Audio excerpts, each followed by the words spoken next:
Good morning. Welcome to our worship service today, and the piece played by the handbell choir was entitled Winter Snow. Is that correct? Yeah, Winter Snow right here in the middle of August. It sounded so great, didn't it? Thank you for coming today, and we can't greet each other or hug each other or kiss each other, but we can wave at each other. Let's do that. Wave at each other this morning. Welcome to our worship service. Please stand.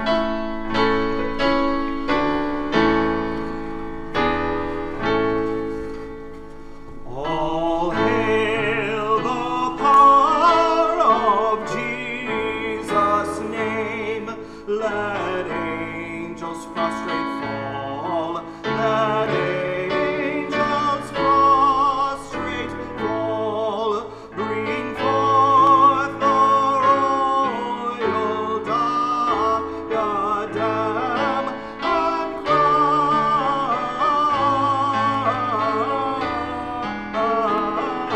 him, crown him, crown him, crown him, and crown him Lord of all. He chosen seed of Israel's race, he ransomed from the fall. He ransomed from the fall. Hail him who saves you by his grace and crown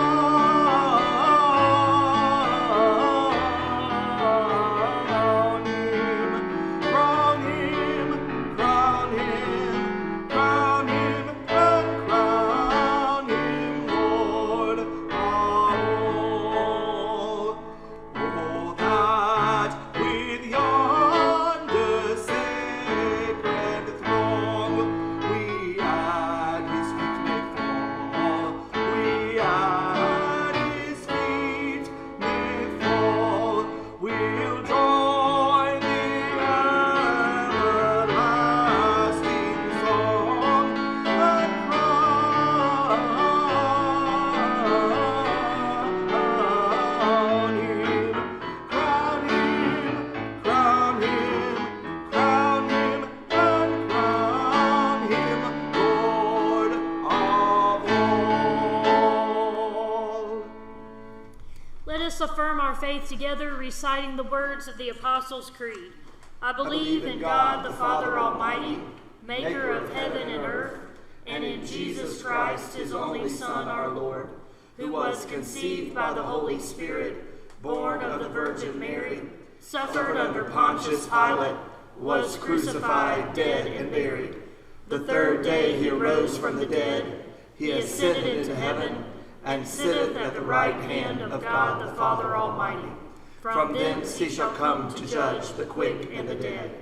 I believe in the Holy Spirit, the holy Catholic Church, the communion of saints, the forgiveness of sins, the resurrection of the body, and the life everlasting. Amen.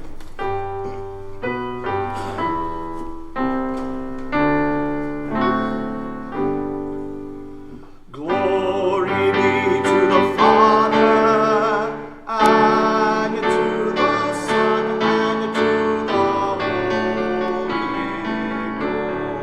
Ghost, as it was in the beginning, is now, and ever shall be, world without end. Amen. Amen. You may be seated. Let us pray. Lord, we come to you this morning, a people who are always in search of direction for our lives.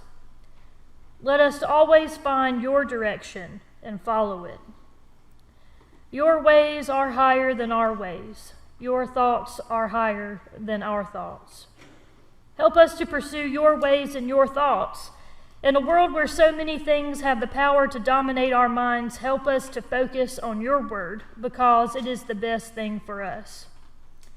Just like we have the option to choose to eat vegetables over sugar, Help us to focus on your words as the source of inspiration for our lives. You tell us that life is difficult, but you are there. You tell us that we will have enemies, but your presence is unfailing. You tell us to walk by the Spirit, and when we spend more time with you and discern your good and perfect will, life is easier. Help us never to fail in pursuing you, and we pray this prayer the way that your Son taught us. Our Father, who art in heaven, hallowed be thy name. Thy kingdom come, thy will be done, on earth as it is in heaven. Give us this day our daily bread, and forgive us our trespasses, as we forgive those who trespass against us. And lead us not into temptation, but deliver us from evil. For thine is the kingdom, and the power, and the glory forever. Amen.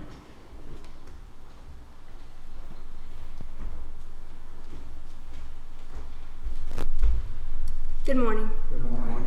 Today, Pastor George is going to talk about how there are always crumbs. Just remember, it doesn't matter where you're from or what you look like. Everyone is always welcome to come to the Lord's table and have a meal. So let's bow our heads and say a prayer. Dear Heavenly Father, please continue to be with us during this time. And remember, we're always welcome at the Lord's table. In Jesus' name I pray. Amen. Let's stand.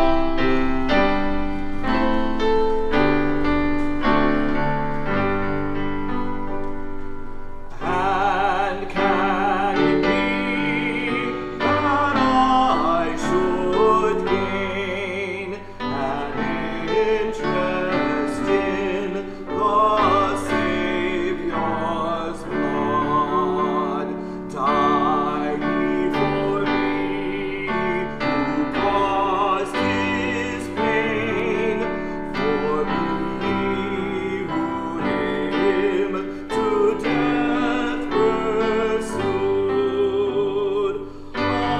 Amazing love, how can it be that thou, my God, shouldst die for me? Amazing love, how can it be that thou, my God, shouldst die for me? No condemnation now I dread. Jesus and all in him is mine.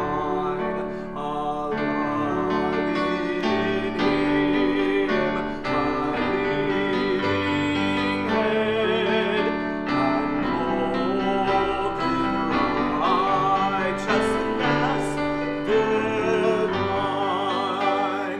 Bold I approach the eternal throne, and claim the crown through Christ my own.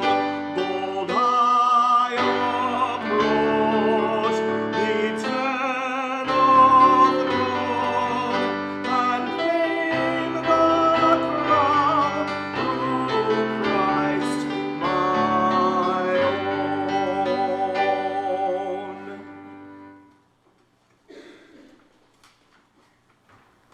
Our lesson this morning comes from Matthew chapter 15, verses 21 through 28. From there, Jesus went to the regions of Tyre and Sidon.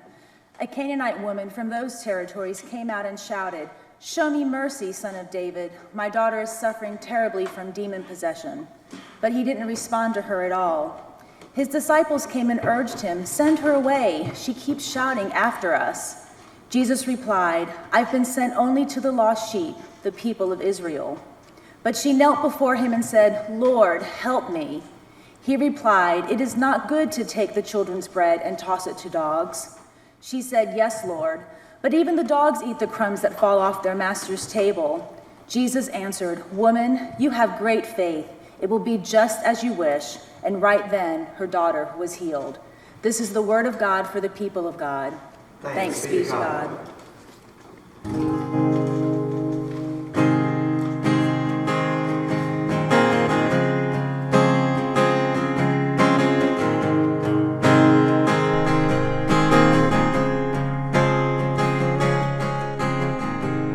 Hear the voice of love that's calling. There's a place that waits for you, and a friend who understands everything you're going through.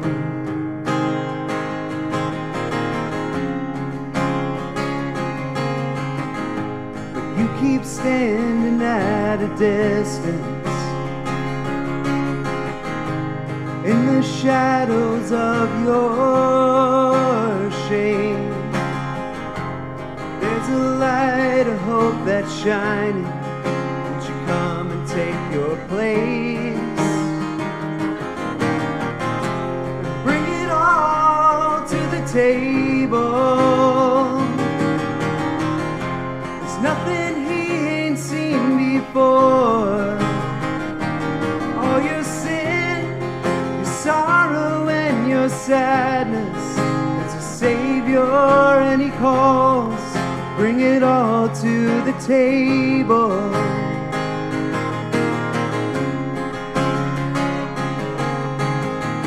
And he can see the weight you carry and the fears that hold your heart. Through the cross you've been forgiven. You're accepted as you are. And bring it all to the table. There's nothing he ain't seen before. For all your trials, your worries, and your burdens, there's a Savior and he calls. Bring it all to the table. Come on in and take your place. There's no one who's turned away. All you sinners, all you saints, come on in and find your grace. Come on in, take your place. There's no one who's turned away. All you sinners and all you saints, come right in, find your grace. Bring it all to the table. There's nothing he ain't seen before. For all your sin, your sorrows, and your sadness, there's a Savior and he calls. Bring it all to the table. Bring it all to the table.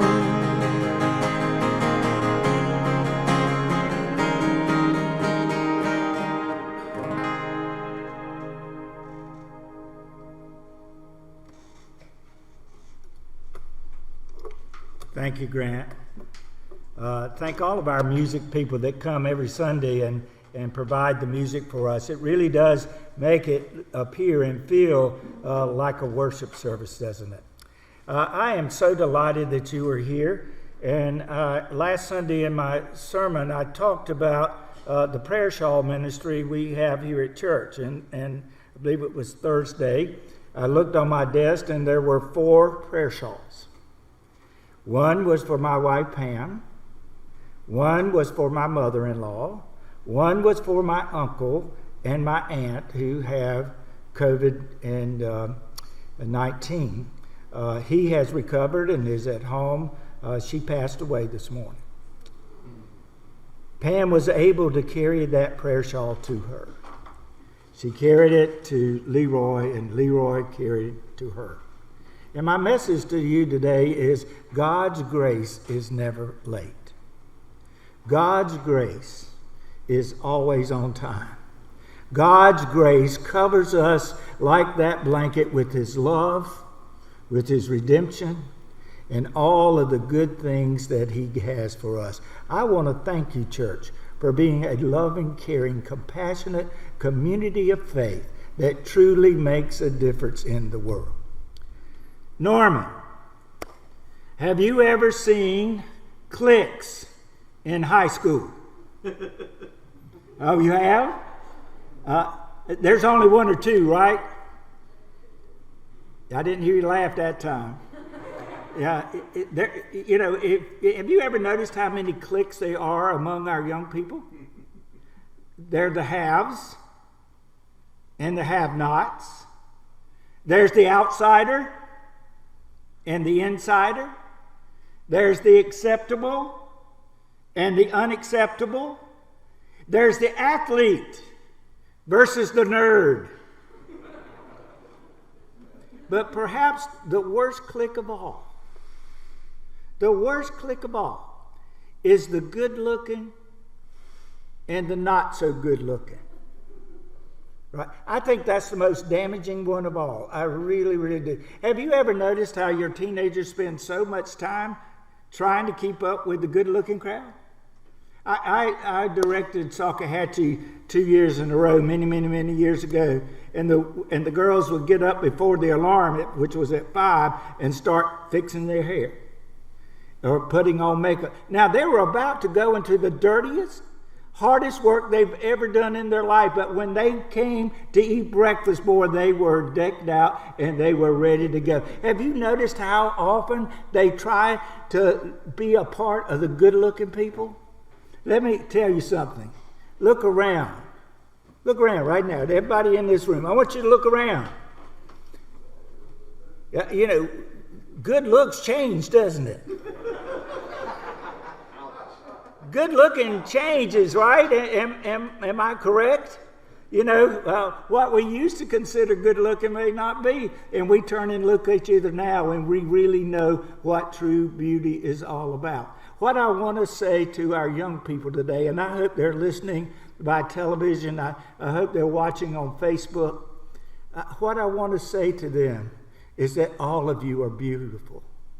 In Psalms 139, it says that we are all fearfully and wonderfully made. That's what God thinks of all of us, that we were fearfully, carefully, wonderfully, beautifully made. That last group can be so cruel. It can be so hurtful. It can destroy self-esteem. It can destroy confidence. It can destroy everything there is about young people, and it also can destroy adults as well.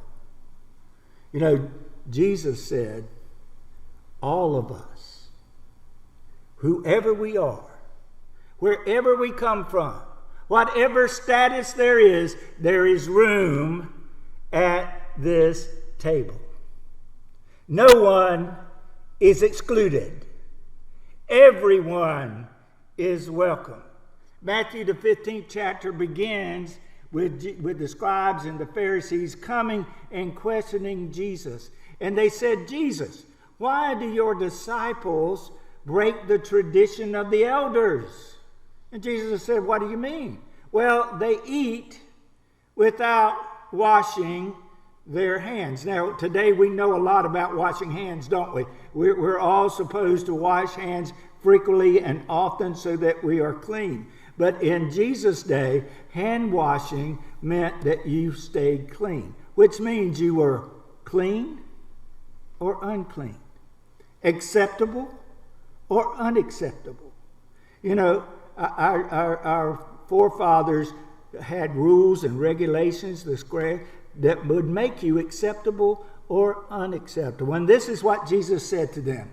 It's not what goes in your mouth that defiles, but it's what comes out of your mouth.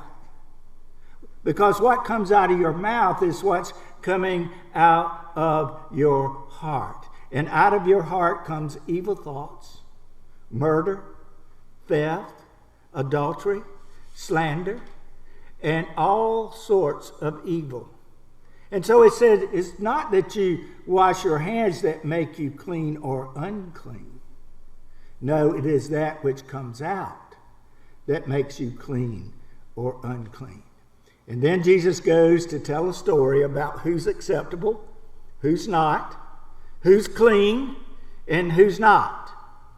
He left that region and went to Tyre and Sidon. And there in Tyre and Sidon, this Canaanite woman came. Now, Jesus is in pagan country now. He's in the country of the unacceptable. And so this pagan Canaanite woman comes and starts pleading, Lord, Son of David. Now, listen to how she addressed Jesus. She knew who Jesus was better than the scribes or Pharisees who just questioned him. Son of David. And she knew that out of the line of David would come the Messiah and the Savior of the world. And she said, Lord, first she called him Lord, Son of David, have mercy on me.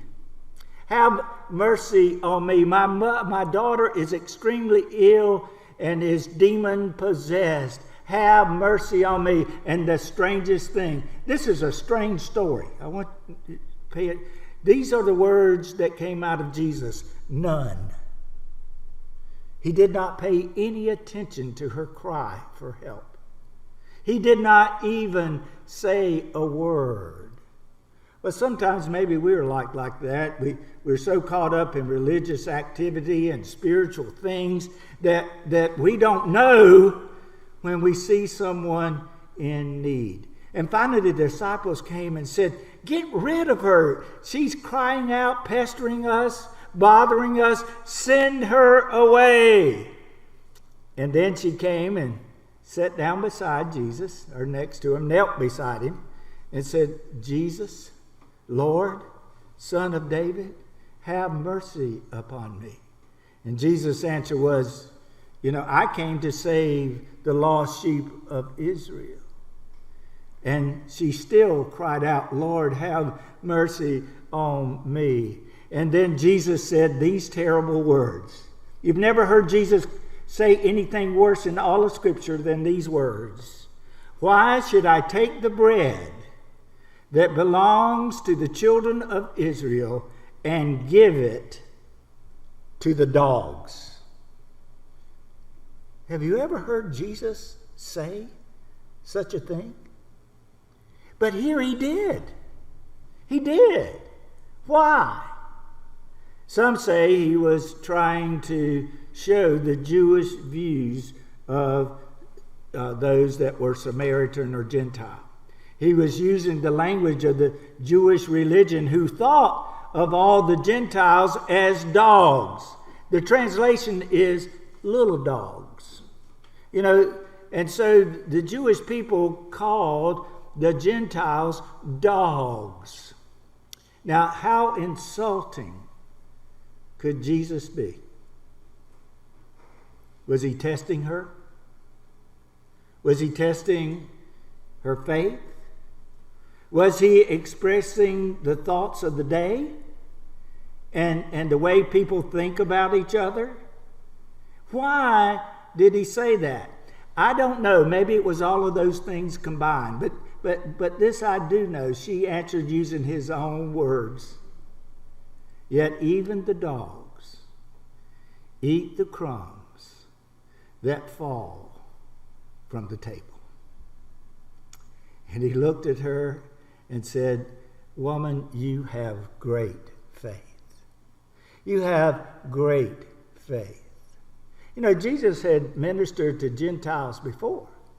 There was the centurion in Matthew chapter 8 who said, Lord, you don't even have to come to my house, but if you just say the word, my servant would be made healed. And Jesus said to the servant, I have never seen greater faith in all of Israel, even those who are of our national descent does not have the faith that you have. And he said to this woman, great is your faith, and may it be to you as you ask. And in that very hour, her daughter was healed. Even the dogs deserve the crumbs that fall from the table. What does that really mean? It means that no one's excluded. No one is an outsider. Everyone is an insider. I want you to know that this church is open to anyone and everyone. We're open to whites and blacks, browns and Asians. We're open to every class and every group of people. This door is wide, wide open. God's love isn't just for the elite or the elect. God's love and grace is for all of us, so that even when I come to the table, there is room there for me, and there is room there for each and every one of us. No one is excluded in God's house. No one is separated from God's love. For in Jesus Christ there is neither Jew, nor Greek, nor male, nor female, or any of those cliques that divide us. I want to say, you are a beautiful group of people. And for you, Jesus Christ came and died on the cross that you might experience the great love and salvation of our Savior, Jesus Christ. And all of that love and all of that acceptance and all of that redemption is right here at God's table. Today, we're going to share Holy Communion. Now, we have to do it in a particular way, don't we? But it's in a way that doesn't exclude anyone. You are welcome to feast at God's table. You are welcome to participate in the great love of our Savior. You are welcome around this table. And let me share with you these words.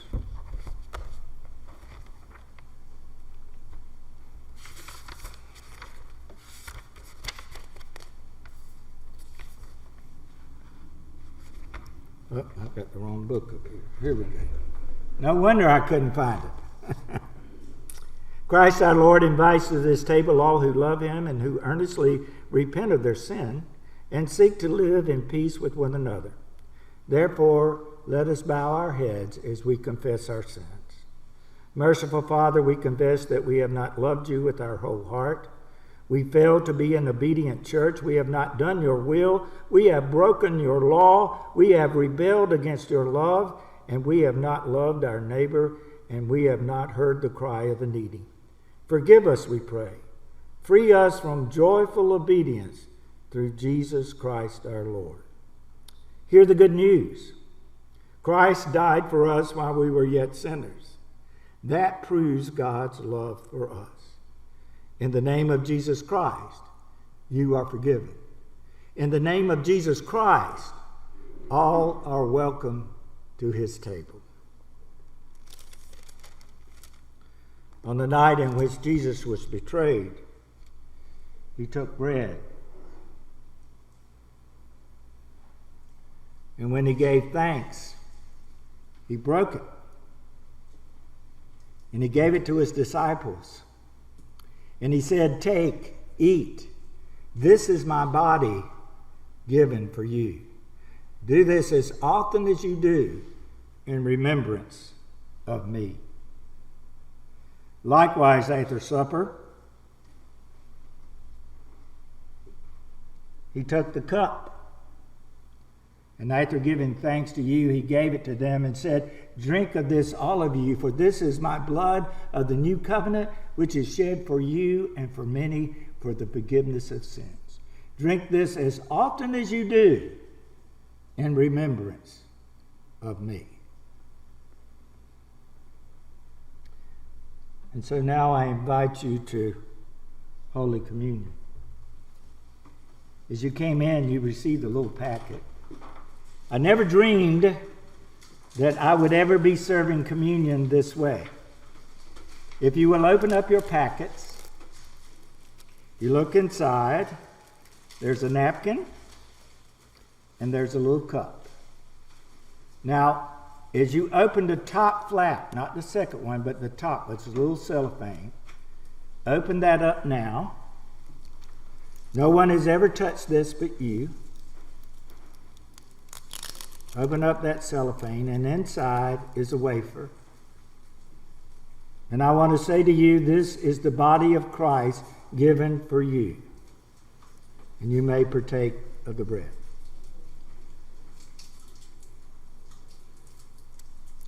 Now, if you open up the second, you will open up the juice cup.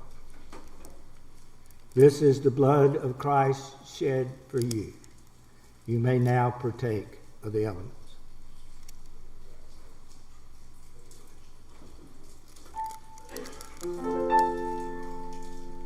Put the cup back into your packet, and as you leave, you can drop them in the trash as you leave.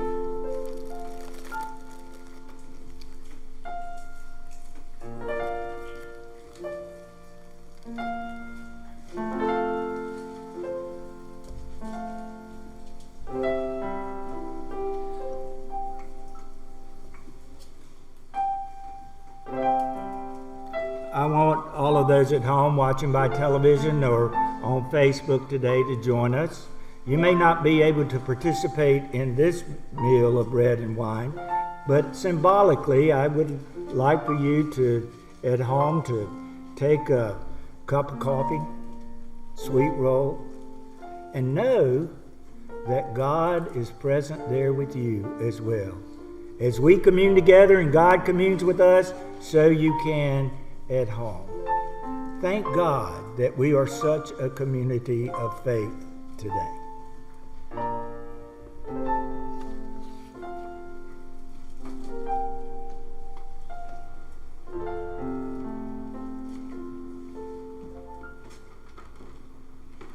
Let's stand together for our closing hymn.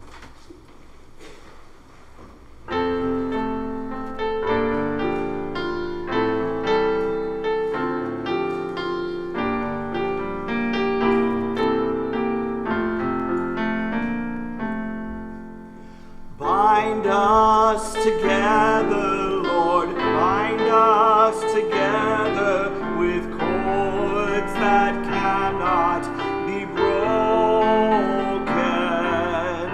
Bind us together, Lord, bind us together, Lord, bind us together in love. There is only one God. There is only one King. There is only one body. That is why we can sing. Bind us together, Lord, bind us together with cords that cannot be broken. Bind us together, Lord, bind us together, Lord, bind us together in love. You know, you're all insiders. There's no such thing as an outsider at God's holy table. There's no such thing as have-nots and the haves. There's no such thing as in or out. We're all in God's grace.